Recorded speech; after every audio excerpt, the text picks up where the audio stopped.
Cypress Hills are unique to Saskatchewan. When you think of Saskatchewan, you think flat, but this area here was missed by the last ice age.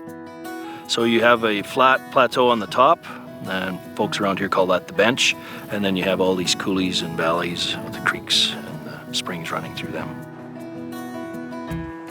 Fort Walsh was founded in the mid-1870s as a result of the journey west of the Northwest Mounted Police to stop the whiskey traders.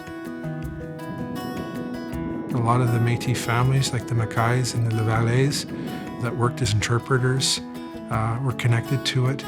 And some of the daughters of the Scouts and Guides became wives of some of the first Northwest Mounted Police officers that came out and stayed at Fort Walsh. Edward and Caroline McKay had the first homestead here in the Cypress Hills way before the fort was ever even thought of. Two of the Mounties married two of the McKay girls, one of them being our great-grandmother. Parks Canada has collaborated with the Métis people in the area, descendants of the McKay family who lived beside the original fort, to make sure everybody's story is told. Before, there wasn't anything on the McKays, which I could never really figure out because they were right here. And so I'm very, very satisfied and pleased that it's being developed.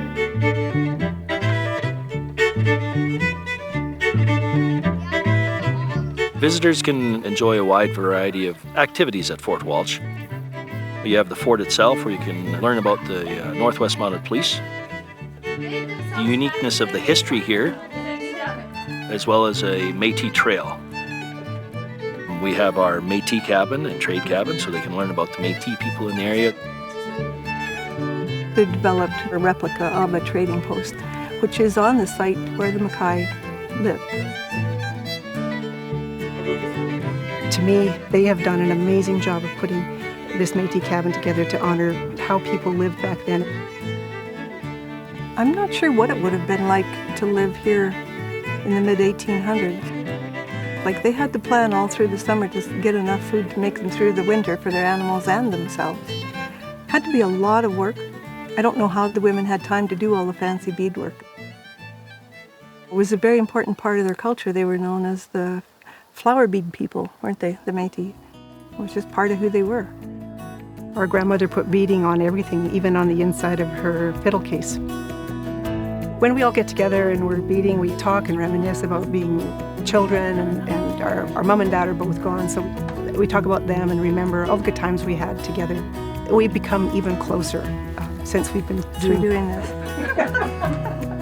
What makes me most proud sitting here today is that Edward and Caroline and their families are getting recognition for having been here and for what they did. It's great. They're honoring them. The history of Métis people in southwestern Saskatchewan has been a long one, but unfortunately a lot of the history's been lost.